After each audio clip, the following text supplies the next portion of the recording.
Welcome back to Hardware Unboxed. Today we are testing out another RTX board partner card, and this one is the RTX 2080 Gaming OC 8G, and as you can probably tell, this one is from Gigabyte.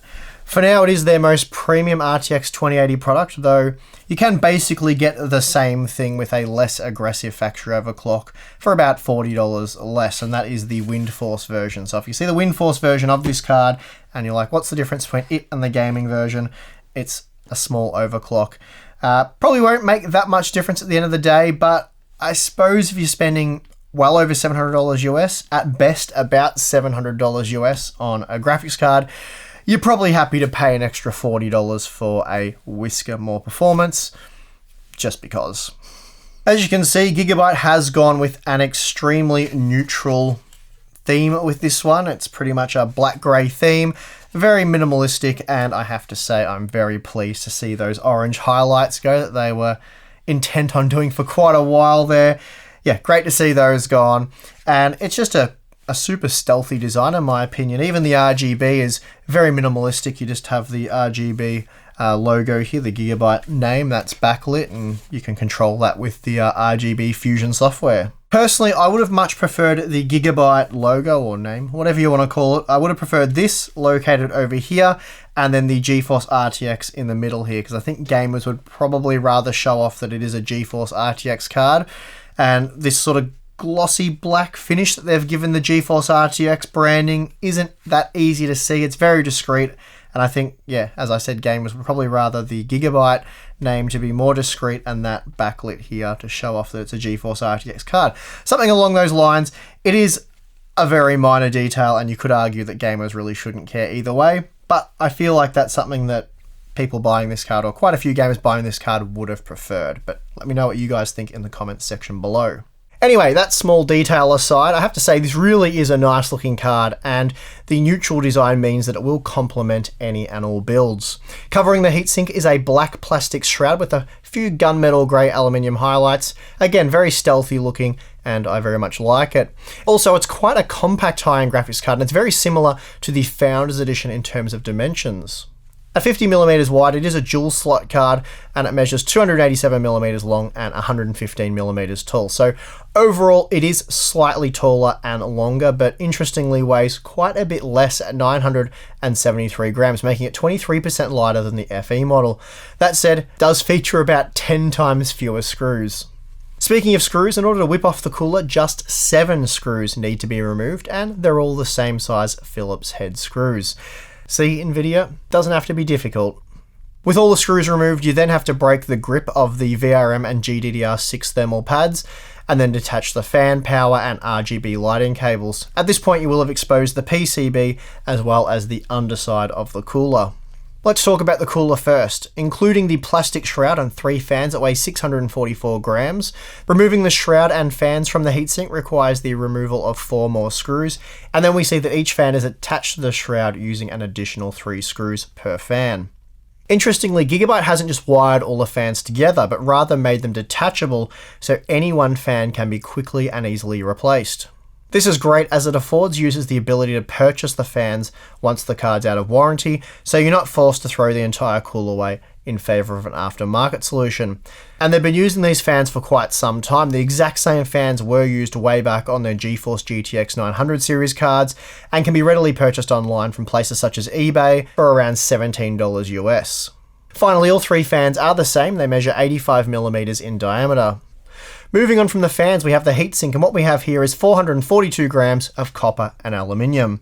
In total, there's half a dozen 6mm copper heat pipes, all of which come in direct contact with the RTX 2080 die. So there's no copper base here, which is why the cooler is so much lighter than the version found on the Founders Edition. There is, however, a nickel-plated copper base plate for the GDDR6 memory chips, and it can be removed via 4 screws, and taking it off, we found that it accounts for 56 grams of the cooler's total weight. It's worth noting that there isn't any thermal interface material taking up the gaps between this plate and the heatsink.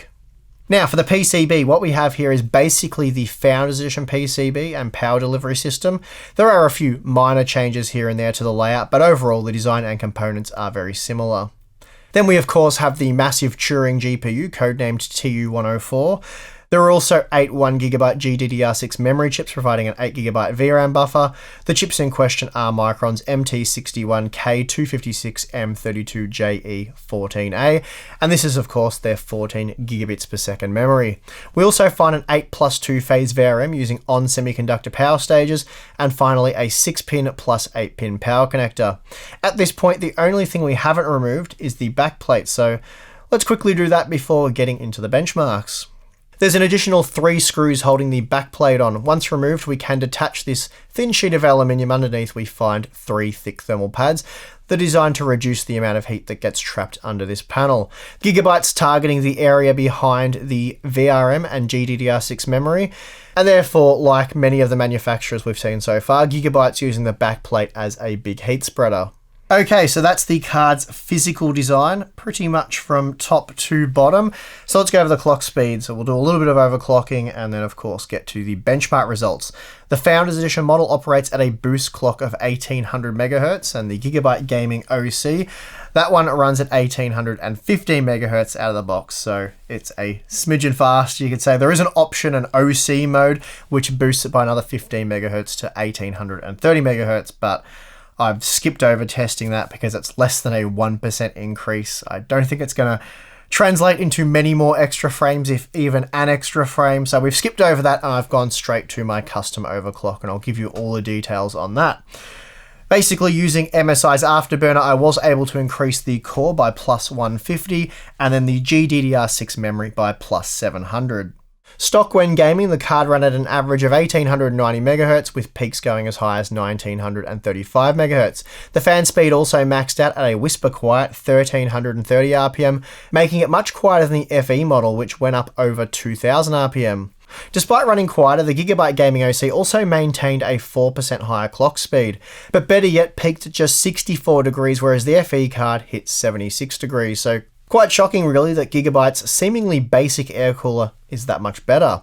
I should also point out that those higher idle temps are due to the fact that the Gigabyte card completely turns its fans off during light load, and this is preferable to running at around 30 degrees with the fans spinning in my opinion, as the card's completely silent when at idle, and this also greatly extends the life of the fans.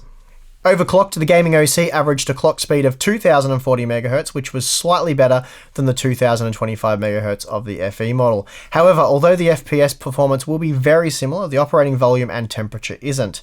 Again, the Gigabyte model is much cooler and quieter, hitting just 66 degrees opposed to 81 degrees, and it did so while only spinning the fans at up to 1400 RPM.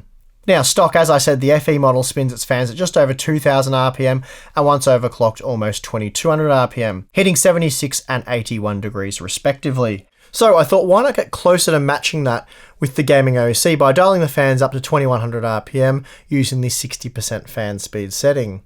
Doing so dropped the load temp to just 57 degrees and the idle to 26 degrees as the fans are now spinning constantly. This also increased the average operating clock speed to 2070 MHz, which is very impressive.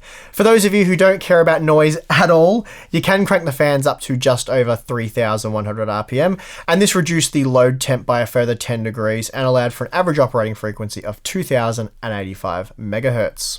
Finally, throwing a few K-type thermocouples on the card allowed us to measure the surface temperature, so the top of these components, the power stages, and the GDDR6 memory.